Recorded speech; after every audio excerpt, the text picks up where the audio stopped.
How's it going, BCHL fans? Joined by the voice of the Coquitlam Express, Mr. Tino Fera. Tino, thank you for taking the time to stop by for a chat. Hey, I couldn't be happier to be sitting down to chat with Ian Wilson. So, Tino, first and foremost, hey, as the time of recording this, one more game to go for you in this inaugural season for you in the BCHL. How's it gone for you?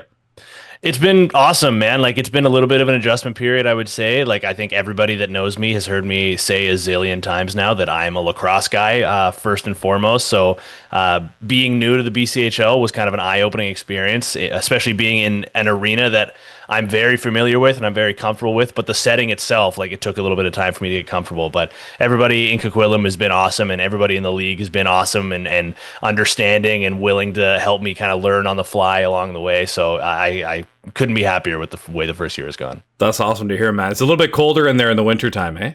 Yeah, a little bit. I've learned to wear some thicker socks, and I've had to learn that your shoes are pretty big ones to fill. So, yeah, like I said, it was some learning on the fly in the early days, but yeah, I'm happy with how it's gone. Hey, you flatter me, brother. You've done a fantastic job. It's been really cool to see you come into your own this year. You've had some really cool calls that I've got to clip throughout the year, so fantastic to see how it's gone.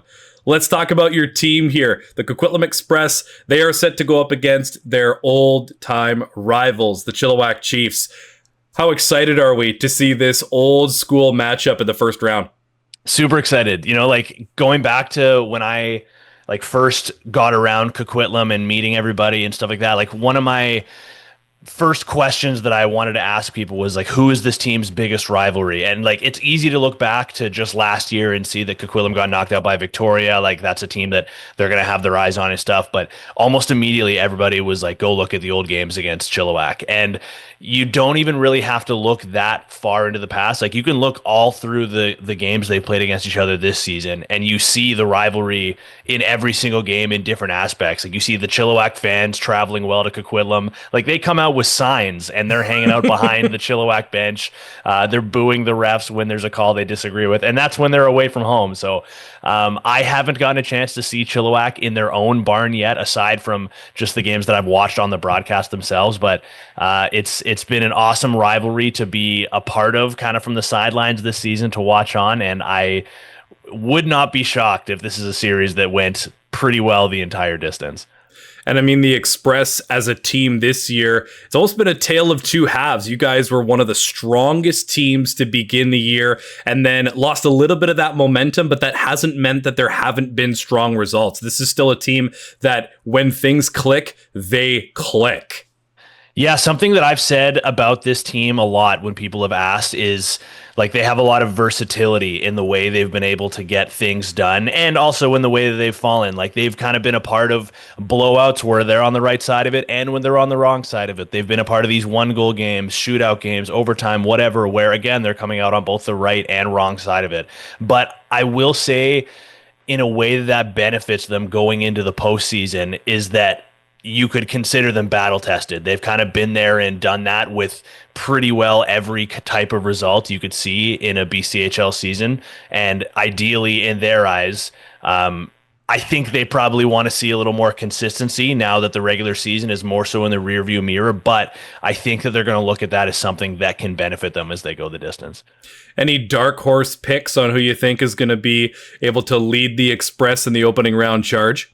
Man, I have been so impressed with Tyler Chiavetti since he's gotten to town. He hasn't been here for the entire season, obviously, but since he has been with Coquitlam, it's not necessarily that he's contributing on a goal scoring basis every single game, but you see his creativity and his speed. I compare it a lot to to the Canucks fans out there when they made the trade with the New York Rangers last year, and they JT Miller went one way. You're seeing everything be so slow in their transition to the neutral zone. All of a sudden, Filipino gets here and oh my God, guys can go with speed to the neutral zone and stick handle their way into the offensive zone. That's crazy. And that is what Tyler Chiavetti does. He's so good in these tight spaces, and the chemistry that he's built throughout the year with Michael Monroe, it almost makes the two of them kind of this dynamic duo. And oftentimes when they are paired up on a line together, you have to be very aware of their speed, because they're going to go straight at you. And then all of a sudden they're on these like east to west paths where they're crisscrossing and there's a drop pass and somebody's going to the net. It's just like those two specifically, when they're together, I found have been really dynamic. Last thing I got for you, just give us a quick message for the fans or a few final thoughts on this 25-26 season as a whole. The whole season, like, has been awesome. But as like looking towards the postseason, I would just say like, get ready for an unreal series. Like one thing that's been really awesome about these two teams is they've kind of taken turns embarrassing each other in different points throughout the year. Like there's, again, like I said, there's been some blowouts. Like I think there was a 6-1 or 7-1 game in favor of Coquitlam later in the season. Chilliwack returned the favor, and then there's been everything in between. So the rivalry goes back all these years. It has continued this season, and we're getting another chapter of it here in the playoffs. So fans should be very excited. We are all very excited. It's always a good day when Coquitlam and Chilliwack duke it out on the ice. Thank you very much, Tino. Very much appreciate you, and looking forward to seeing how the playoffs go for you. Anytime, man. How's it going, BCHL fans? Ian Wilson alongside Tyler Garrah, the color commentator from the Chilliwack Chiefs, ahead of our playoff push here for the Rogers BCHL Cup. Tyler, thank you very much for taking some time out for a quick chat. Yeah, you know what? Thank you so much for having me. I'm literally just getting off work here, and I'm literally in my truck right now. So hopefully the camera's doing justice. But yeah, it's been a long time coming since you and I got on the horn and talk some BCHL hockey. I look forward to it. Too few and far between, and hopefully we'll get to fix that as things move along. But right here and right now, it's time to get the fans prepped for the playoffs. We've been going around the horn, talking to all the broadcasters, and now we land on the Chilliwack Chiefs. First things first, just tell us a little bit about the season that was, because I mean, for the Chiefs, it was almost like a phoenix rising from the ashes. You guys had a rocky start, but man, oh man, did you guys do great in like the tail 3/4 of the season. Phoenix rising from the ashes. I like that. That's a little more psychedelic than I like a roller coaster. Yep. And yeah, it was a pretty big free fall at the beginning of the season for sure. You could see it. You could just see it. We weren't there as far as skill and talent and depth at all positions. I remember it was the showcase as well too in Abbotsford, the event center. And Vonnie and I looked at each other after we'd lost our second game there, and we just said, wow, this is new territory for us, new grounds, new mindset. And we just said to ourselves, if the team stays like this, we are going to have some serious trouble going forward. But we know we have a great head coach and general manager and Coach Brian Maloney. He's always been aggressive in years past, even when we weren't having success. Even right on the verge of the deadline, he was making some big deals, bringing in final pieces and players with just a lot of skill. And I would say, truthfully and unfortunately, I would say we did lack some skill at the beginning of the year. We've talked about it quite a few times, even on our kind of wrap-up broadcast the other night when we were lashing into the Express. We'll get into that in a second. But yeah, it was a roller coaster for sure. There was some big pieces, some big players that came in, and it's been nothing but smiles and anticipation and positivity simply since definitely after the Christmas break. But there was light at the tunnel. It was small there for a while, but just the whole roster's turned over, I think, about almost like 70% at least. In a positive way. This is not new grounds for us as Chief fans, having roster turnover to just ultimately make the team better for a big playoff push. And one guy that's kind of rode that roller coaster and has been there since the beginning is your captain, Nico. And what a feather in the cap for him to ride out that tough start and to come away as the BCHL scoring champion at the end of this year. He's the man. He really is the man. He's a great guy. The team just loves him. The fans love him. He's even got a great presence on our social media. He got mic'd up a few times, and he's just one of those guys where it's like you've watched him develop. You've watched him go from a scrappy, shifty third line winger kind of thing a few years ago to ultimately being one of the more premier offensive gifted players in the league, and then he carries the C for us this year. That was kind of a no-brainer at the beginning of the season.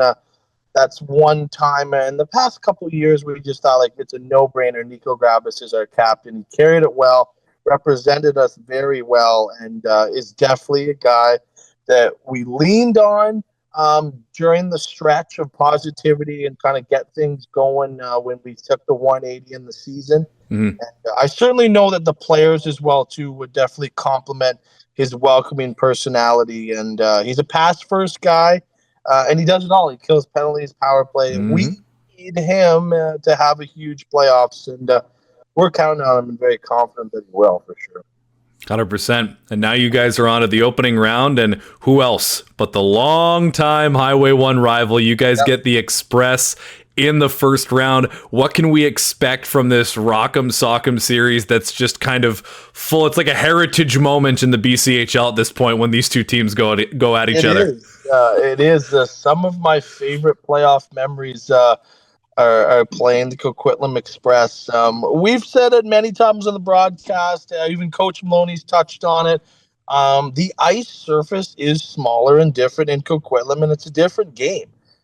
So for me, the key is game 3 and 4 to the series. I mean, Chilliwack's coming in with some natural momentum after putting a bit of a lashing into him final game of the season last weekend. But I really think game 3 and 4, and then maybe even obviously we're tricking it into game 6 mentality thinking as well too. Yeah, I don't think it's going to be a sweep for either team for sure. I can confidently say that. But I really do put a label on game 3 and 4. Obviously, game 1 and 2 are in Chilliwack. They earned that right. But I really think the tail of the series is really going to shift towards game 3 and 4 in Coquitlam. Bonnie and I will be there for the broadcast. Nice trip down Highway 1 for us. It's playoff time, and I'm just so glad. Someone said to me the other day, "Is that Vardy guy still on the team?" Party's over, but just the love-hate relationship. I loved him as a player, but as Chiefs fans, the hate definitely came naturally, and that's what type of team they have and type of game they play in that building. So yes, I do truly believe games 3 and 4, and then if it gets to game 6 in Coquitlam are going to be massive games for the Chiefs to win. They split the season series 3-3. Chilliwack took it 4-3, but every single game was won by the home team in those 7 games. So that was about that for potential prediction. It could go game 6 for sure. Why not?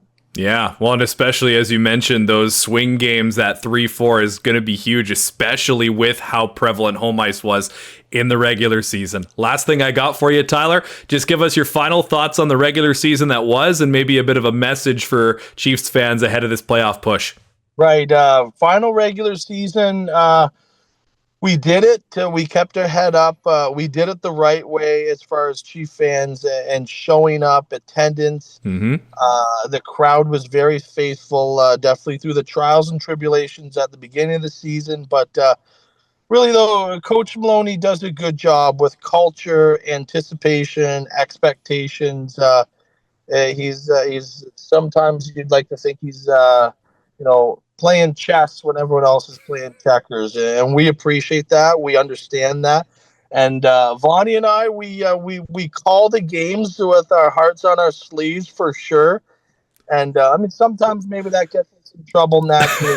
But, we just do it, especially myself, because we love the game, we love the BCHL, and we love our Chilliwack Chiefs, just like our fans do. That's for sure. I can't wait. It starts this weekend, and games 1 and 2 in Chilliwack. And like I said, this series, it could and probably will go 7 games. Well, thank you very, very much, Tyler. Looking forward to seeing how the opening round goes for you guys. And again, appreciate you taking the time out. I appreciate you. Thank you so much, Ian. How's it going, BCHL fans? Ian Wilson alongside the incredible voice of the Langley Rivermen. It's Mr. Gideon Hill. Gideon, thank you for taking some time out for a quick chat. Ian, always happy to join you here. And again, just for all those who didn't know, congratulations to Ian on his PGHL Broadcaster of the Year award, 4 years running now. So massive congratulations, and appreciate all the work you do with that league and also our great BCHL league. So thanks for having me on here tonight. You flatter me, sir. Thank you very much. And I mean, you're slowly becoming some of the old guard around here. You've got a lot of years of BCHL hockey under your belt now and some incredible calls to boot. So likewise, congratulations for your service. And talk to us. How has this 2025-2026 season been for you? Yeah, it's felt like I was thinking about it last night, like not to make a basketball reference, but like four quarters, or it's felt so different in so many ways. Especially, the turn of the calendar has felt like three seasons in and of itself. The team started out really well around October and didn't really lose a whole lot in terms of player personnel, but to Brad Rahal, our head coach and GM, did a great job of kind of getting a system integrated, bring in guys that fit the system and fit in right away, like guys like Alabi, Van Tassel, Forlan, who we'll talk about, I'm sure, throughout this. But he brought in guys that had an identity, good young men first and foremost, and great hockey players. And we really hit our stride just before December. Had six wins in a row going into the break.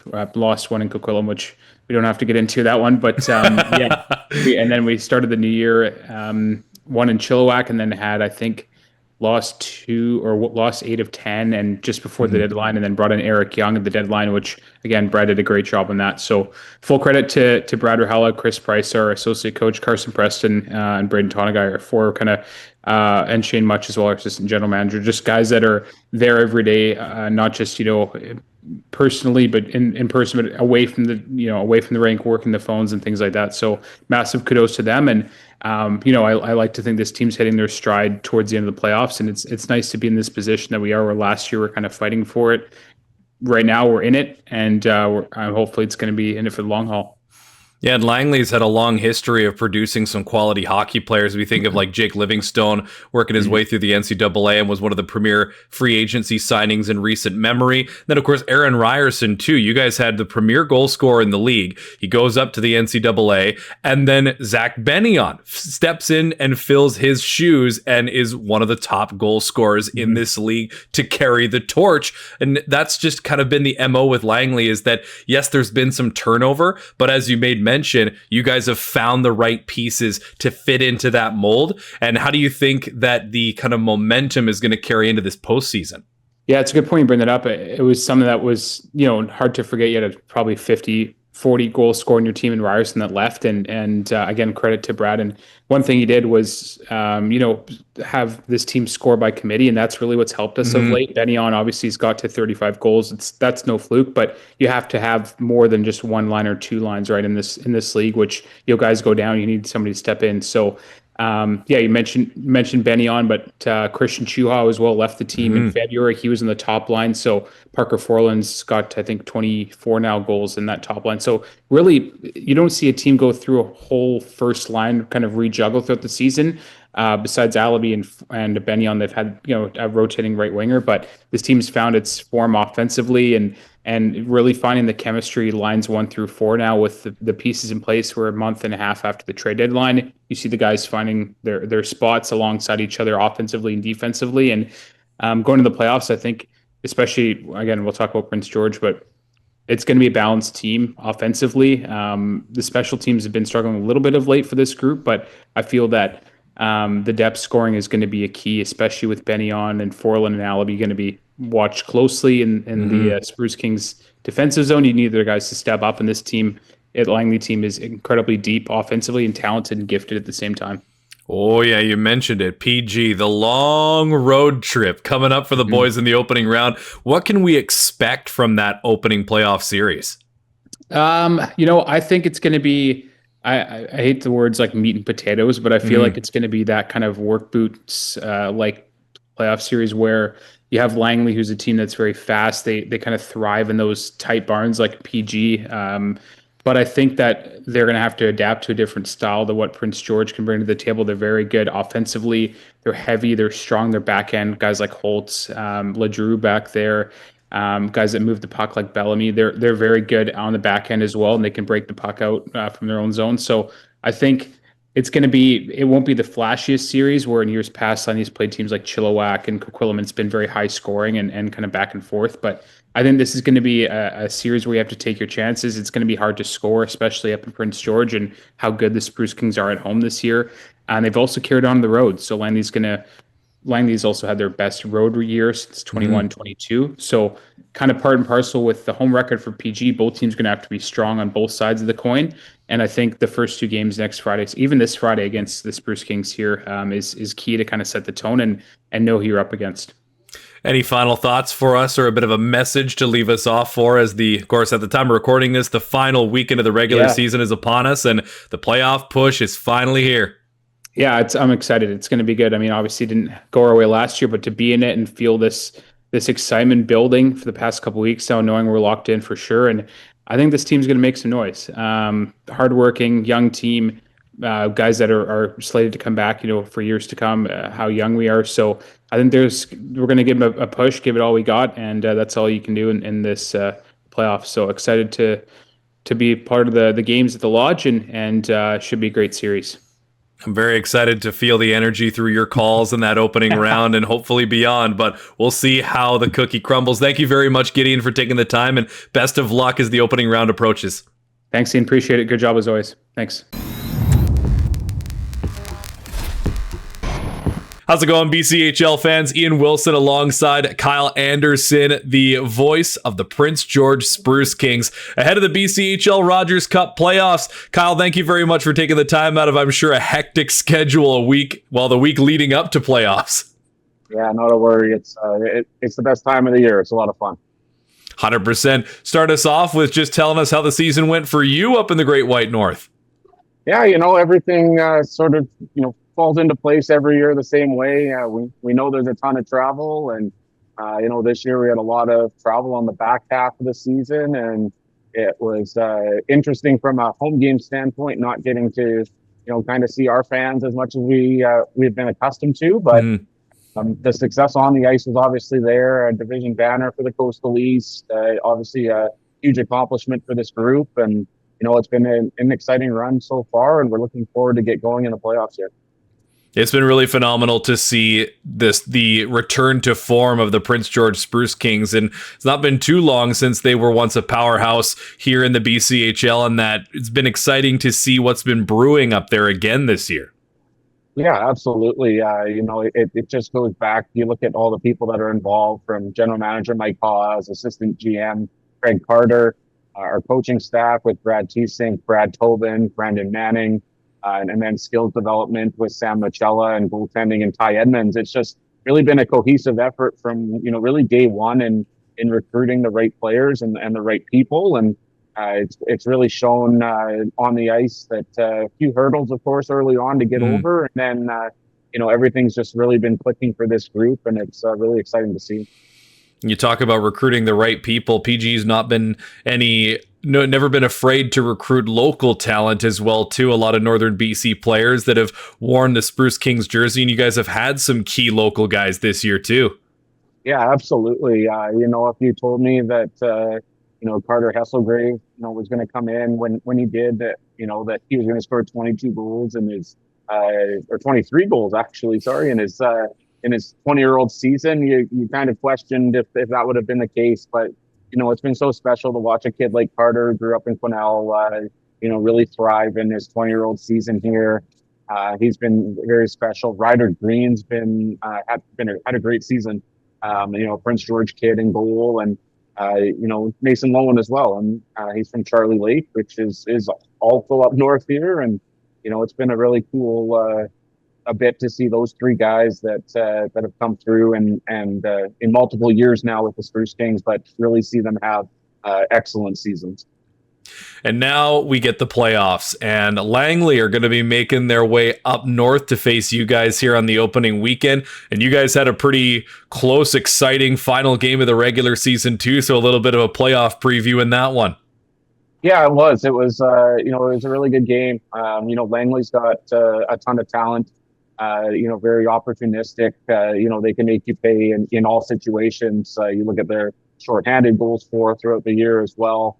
It was definitely an exciting game to kind of see I think the fans, that we've talked to this week that are buying tickets were, really excited to see that we, end up beating Langley.